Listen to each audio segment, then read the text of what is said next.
जय हिंद। आज के सेशन में हम बात करेंगे जो भारत के मौलिक अधिकार है नागरिकों के, उसके अंतर्गत धार्मिक स्वतंत्रता के अंतर्गत कर ना देने की स्वतंत्रता किस प्रकार से है।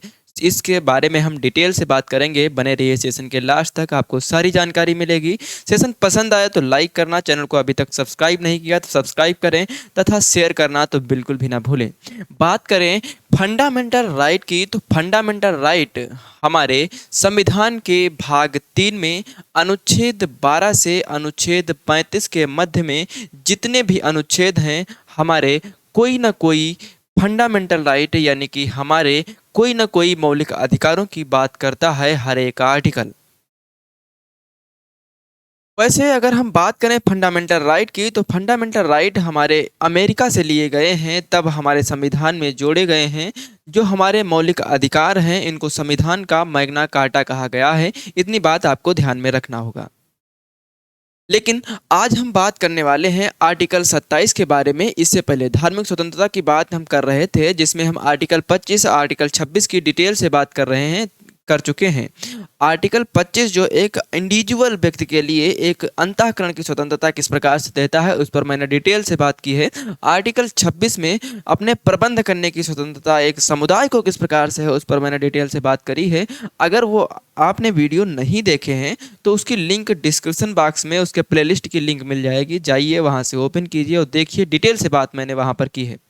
आज हम बात करने वाले हैं आर्टिकल 27 के बारे में। जो भारत के संविधान का आर्टिकल 27 धार्मिक स्वतंत्रता के अंतर्गत कर न देने की बात करता है। ये कहता है कि freedom as to payment of taxes for promotion of any particular religion. इसके कहने का मतलब यह है किसी धर्म विशेष के लिए कर न देने की स्वतंत्रता आपके पास है।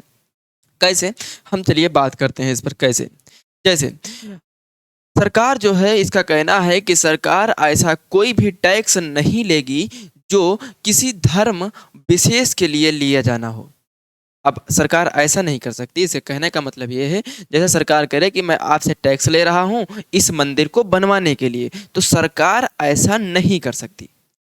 या फिर सरकार कोई ऐसी हो, वो कहे कि मैं आपसे टैक्स इसलिए ले रहा हूँ क्योंकि ये मस्जिद बनवाना है, ये गुरुद्वारा बनवाना है, इसके मतलब किसी धर्म के नाम पर सरकार कोई भी या व्यक्ति टैक्स नहीं ले सकता। इतनी सी बात आपको ध्यान में रखना है, कर नहीं ले सकता किसी धर्म विशेष के नाम पर।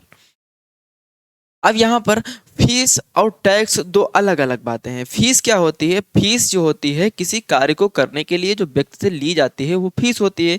जैसे आप हमसे कोई काम करवाएं, आप जैसे हम आपको पढ़ाते हैं, जैसे कोचिंग सेंटर हो, वहाँ पर आपको पढ़ाते हैं, तो आपको हम पढ़ाते हैं, उसके बदले क्या लेते हैं? फीस। तो वो मैंने क्या लिया? एक काम करने के बदले में लिया। ठीक, तो यहाँ पर फीस और जो टैक्स है ये अलग अलग बातें हैं। तो यहाँ पर कहने का मतलब आर्टिकल 27 के ये है कि धर्म विशेष के नाम पर सरकार टैक्स नहीं लेगी। आप टैक्स ना देने के लिए पूर्णतः स्वतंत्र हैं और सरकार इस पर नहीं ले सकती। अगर कोई व्यक्ति ऐसा करता है तो यहाँ पर आर्टिकल 27 का उल्लंघन होता है। अब कहने का मतलब ये है, जैसे जजिया कर जानते हैं जो मोहम्मद बिन कासिम वगैरह ने लगाया था, तो जजिया कर ये एक ऐसा कर था जो हिंदुओं से लिया जाता था तथा मुसलमानों के धर्म विशेष के लिए लगाया जाता था। तो यहाँ पर आर्टिकल 27 के कहने का मतलब यही है कि कोई ऐसा भी कर नहीं लिया जाएगा जो किसी विशेष धर्म से लिया जाए, किसी विशेष धर्म को बढ़ावा देने के लिए। वो हिंदू, मुस्लिम, सिख, ईसाई, बौद्ध, जैन कोई भी धर्म हो, किसी भी धर्म से किसी भी धर्म का बढ़ावा देने के लिए कर नहीं लिया जाएगा। इतनी बात आपको ध्यान में रखना होगा। ठीक, तो अब इतनी बात समझ में आई। अब यहाँ पर आप सोच रहे होंगे कि ठीक है, जैसे यहाँ पर आपने मुझसे कहा कि कर नहीं लेगा और सरकार किसी धर्म विशेष पर इंटरफेयर नहीं करेगी, उसमें फंड नहीं देगी। लेकिन सरकार, जैसे यहाँ पर देखिए, सरकार क्या कराती है? कुंभ मेला कराती है, यहाँ पर हज जाने वालों को सब्सिडी देती है। तो यहाँ पर ये इसलिए देती है क्योंकि लोक व्यवस्था बनी रहे। अगर मान लीजिए जैसे कुंभ मेला होता है, वहाँ पर फोर्स ना लगाई जाए, वहाँ पर कोई घटना घट जाए, तो उसका जिम्मेदार क्या? वहाँ देखिए लोक व्यवस्था बनी रहे। इसलिए कंडीशन वही लागू है जो आर्टिकल 25 आर्टिकल 26 में मैंने बताया था कि लोक व्यवस्था, सदाचार और स्वास्थ्य में कोई परिवर्तन नहीं होना चाहिए। तो यहाँ पर जो धार्मिक नाम पर खर्चा देता है सरकार, तो वो इसलिए देता है क्योंकि यहाँ पर स्वास्थ्य, लोक व्यवस्था और सदाचार बना ना रहे। वरना जैसे यहाँ पर देखिए, कोई जैसे कुंभ मेले में गया, तो कुंभ मेले में अगर किसी प्रकार की घटना घट जाए तो उसके जिम्मेदार कौन होगा? सरकार और कानून। तो वहाँ पर क्या है, वो कानून, उसकी लोक व्यवस्था बनी रहनी चाहिए। मैंने क्या बताया था, कोई भी कानून बनता है तो सरकार जो भी कानून बनाए, या फिर इस इंडिया में, भारत देश में जो भी कानून बने हैं वो जनता के कल्याण के लिए बने हैं, जनता के हित के लिए बने हैं।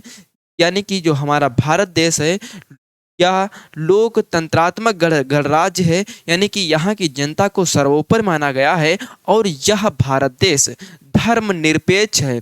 इसी बात को लेकर आर्टिकल 27 में यह बात कही गई है कि सरकार हो या कोई भी व्यक्ति हो, किसी विशेष धर्म का बढ़ावा देने के लिए किसी विशेष धर्म पर टैक्स या कर नहीं लगा सकती। ठीक, तो इतनी बात क्लियर हो चुकी होगी कि किसी धर्म विशेष के लिए आपको टैक्स नहीं देना है। फीस का मतलब ये हुआ, जैसे कोई या मंदिर या मस्जिद कोई भी है, तो वहाँ पर अगर उसके बदले में कार्य करवा रहे हो तो उसके बदले फीस ली जा सकती है। तो फीस और टैक्स दोनों अलग अलग बातें हैं। ठीक, इतनी बात आपको समझना चाहिए। ठीक, अच्छा, जैसे अब एक बात यहाँ पर यह भी आती होगी आपके मन में, ठीक है, जैसे कर नहीं लिया जाता है, ठीक, वो भी बात है। अब यहाँ से मैं एक बात आपको समझाना चाहता हूँ।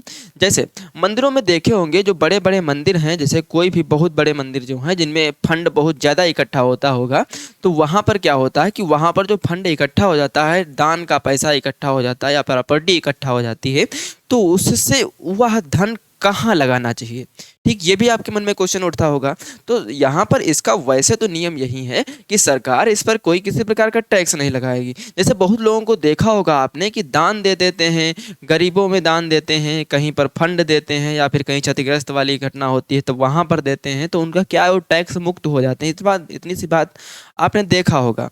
तो वही बात मैं यहाँ पर आपको बताना चाहता हूँ कि यहाँ पर देखिए, ये वहाँ पर स्लाइड मैंने उठा ली है आर्टिकल 26 की, लेकिन यहाँ पर मैं आपको समझाना चाहता हूँ, वो बात समझना। ये यहाँ पर लिखा हुआ मत ध्यान दीजिए, क्योंकि यहाँ पर जो लिखा है to earn and require movable and immovable property, तो ये क्या आर्टिकल 26 का मैंने यहाँ पर स्लाइड उठा ली है, लेकिन ये यहाँ पर बताने के लिए मैंने उठाया है कि आपके पास चाहे चल या अचल संपत्ति कोई भी हो, लेकिन वह धन कहाँ लगाना है, वह धन आपको, जैसे यहाँ पर देखिए, गरीबों को भोजन खिलाएं, यहाँ पर देखिए गरीबों को भोजन खिलाएं, यहाँ पर मंदिर मस्जिद गुरुद्वारा बनवाएं, मूर्ति स्थापना करें, यहाँ पर गरीबों में दान करें। मतलब यहाँ पर यह है कि समाज के हित में वो पैसा जाना चाहिए जो पिछड़े वर्ग के लोग हैं, मतलब जिनके पास खाने के लिए नहीं है, रहने के लिए नहीं है। धर्मशाला बनवाइए, मंदिर बनवाइए, भोजन बंटवाइए, मूर्ति स्थापना कीजिए, इन सभी कामों पर आप अपना पैसा लगाइए जो भी मंदिर में इकट्ठा होता है।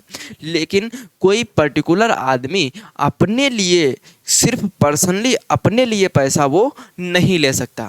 ठीक, ये बात ध्यान रखना होगा आपको। ठीक, तो इतनी बात समझ में आई कि आप कोई भी कर देने के लिए स्वतंत्र हैं, कि आप कर नहीं दे सकते। ठीक, किसी धर्म विशेष के लिए आप कर नहीं दे सकते। और ये भी बात आपको जानकारी हो गई होगी कि कर किस प्रकार से नहीं दे सकते, क्योंकि किसी धर्म को बढ़ावा देने के लिए, जैसे मान लो मंदिर बनवाना है तो मस्जिद वालों से कर ले लिया जाए, तो ऐसा तो नहीं कर सकते। मस्जिद बनवाना है तो मंदिर, यानी कि इस्लाम धर्म का कोई कार्य करवाना है तो हिंदू धर्म से कोई कर ले लिया जाए, तो ऐसा तो नहीं कर सकते ना।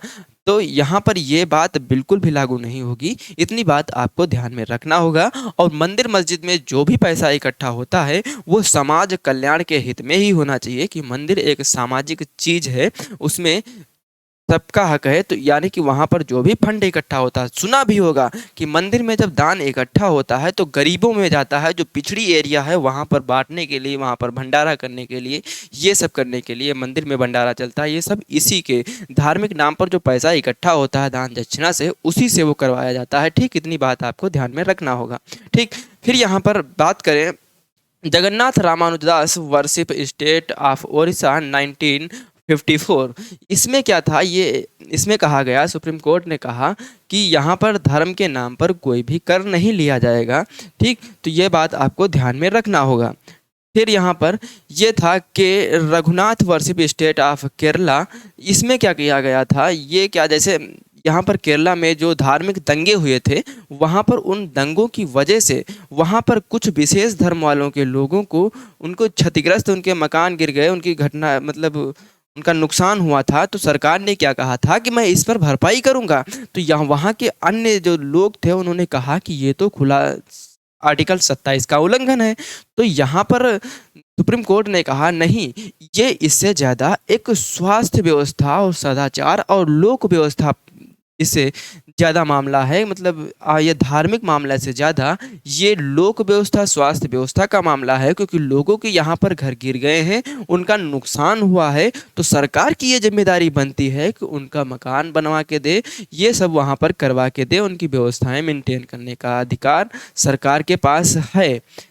हाँ, कोई धर्म विशेष के लिए वैसे नहीं है, लेकिन किसी का नुकसान हुआ तो उसकी भरपाई सरकार करेगी।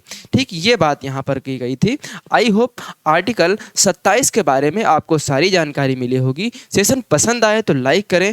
चैनल को अभी तक सब्सक्राइब नहीं किया तो प्लीज़ सभी लोग सब्सक्राइब करें, ताकि हमारा भी मोटिवेशन बढ़ा रहे, मैं आपके लिए फुल जोश के साथ पढ़ा सकूँ, फुल जोश के साथ सेशन ला सकूँ। और शेयर करना तो बिल्कुल भी ना भूलें। स्वस्थ रहिए, मस्त रहिए, मुस्कुराते रहिए। आज का सेशन यहीं तक। धन्यवाद।